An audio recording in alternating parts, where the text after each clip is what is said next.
ಜನ ಮುಂದಿನ ದಿನಗಳಲ್ಲಿ ಸಜ್ಜಾಗಿದ್ದಾರೆ, ಎಚ್ಚರಿಕೆ ಇರಲಿ. ಸಾಕಷ್ಟು ಇವತ್ತು ನಾನು ತಾಂತ್ರಿಕವಾದಂತ ವಿಚಾರಗಳನ್ನ ಇವತ್ತು ಮಾತನಾಡಬಲ್ಲ. ಕೂಡದಿಂದ ಯಾಕೆ ನೀವು ಈ ಅಕ್ವಿಸಿಷನ್ ಮಾಡಿದ್ರಿ?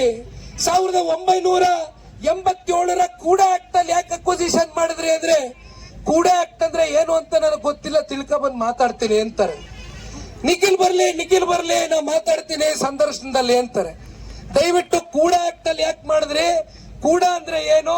ಯಾಕೆ 2013ರ LARR ಆಕ್ಟ್ ಅಂದಿನ ಡಾಕ್ಟರ್ ಮನಮೋಹನ್ ಸಿಂಗ್ ಜೀರವರು ನಿಮ್ಮ ಕಾಲ್ಗಡದಲ್ಲೇ ನಿಮ್ಮ ಸರ್ಕಾರ ಇದ್ದಂತ ಸಂದರ್ಭದಲ್ಲಿ ತಗೊಂಬಂದಂತ ಆ ಒಂದು ಅಕ್ವಿಸಿಷನ್ ಆಕ್ಟ್ ಅನ್ನ ನೀವು ಯಾಕೆ ಇದ್ರಲ್ಲಿ ಬಳಸಲಿಲ್ಲ? ಸೋಷಿಯಲ್ ಇಂಪ್ಯಾಕ್ಟ್ ಅಸೆಸ್ಮೆಂಟ್ ಎಲ್ಲವನ್ನ ಗಾಳಿಗೆ ತೋರಿತೀರಿ. ಇವೆಲ್ಲ ದಾಖಲಾತಿಗಳನ್ನ ನಾವು ಎಲ್ಲಿ ಮುಂದಿಡಬೇಕು ಅಲ್ಲಿ ಇಡ್ತೀರಿ. ನಾವು ಹಿಂದೆಯೂ ಕೂಡ ನಮ್ಮ ರೈತಾಪಿ ಮಹಿಳೆಯರಿಗೆ, ನಮ್ಮ ತಾಯಂದಿರಿಗೆ, ನಮ್ಮ ಅಕ್ಕಂದಿರಿಗೆ, ನಮ್ಮ ತಂಗಿದಿರಿಗೆ, ಭವಿಷ್ಯದ ನಮ್ಮ ಪೀಳಿಗೆಗಳಿಗೆ ಒಂದು ಮಾತನ್ನ ಕೊಟ್ಟಿದ್ದೆ. ಬೈರಮಂಗಲ